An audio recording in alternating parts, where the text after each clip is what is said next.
Finally, after 60 years or 6 decades, World War II veterans have something to be happy about, but many are not exactly satisfied. Jovi Francisco tells us why in story number 5.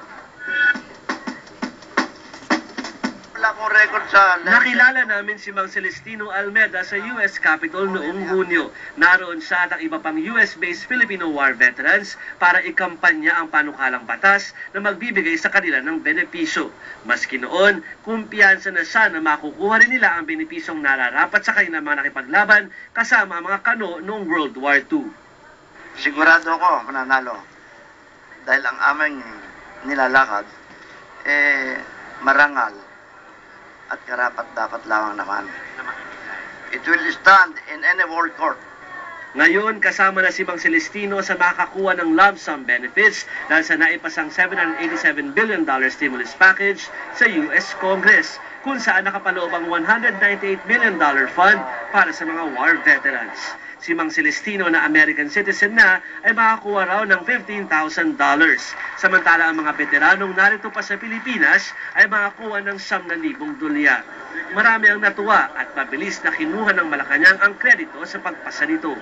Was it really the reason why she made that side trip to Washington? That's the major reason.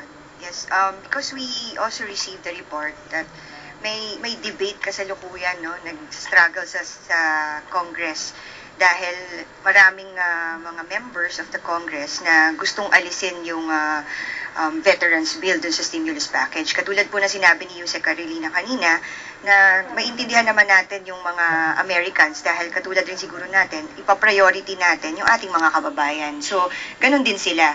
So, it really made a big difference na nagpunta ho dun si Pangulong Arroyo. Pero ang panalong ito ng mga veterano ay isang panalo lamang sa marami pa nilang laban na kakaharapin para makakuha ng benepisyong kapantay ng nakukuha ng mga American war vets na kasama nila nakipaglaban sa gera noon. Hindi pa kasama sa lump sum na ibibigay sa kanila ngayon ang ibang collateral benefits na dapat ding makuha ng mga veterans. Malungkot din ang katotohanan ang kasali lang sa mabibigyan ng lump sum ay ang mga nakapirma sa Missouri list. At ang pinakamalungkot dyan ay ang mga veteranong hindi na naabutan pa ang desisyon ng buhay pa sila, lalo kung hindi nila naisali sa lista ng mga beneficiaries nila. And then maybe later on, pwede na tayong angal. Pag nabayaran mo na yung mga buhay na US Filipino veterans, no? Na-recognize na US veteran, pwede na tayong, unfair naman yan. Hindi, gigisingin natin ulit yung damdamin ng mga sponsors natin. Kaya't nagbubunima ng ating mga mahihina ng mga veterano, ang katotohanan ay hindi pa rin pala tapos ang kanilang pakikipaglaban.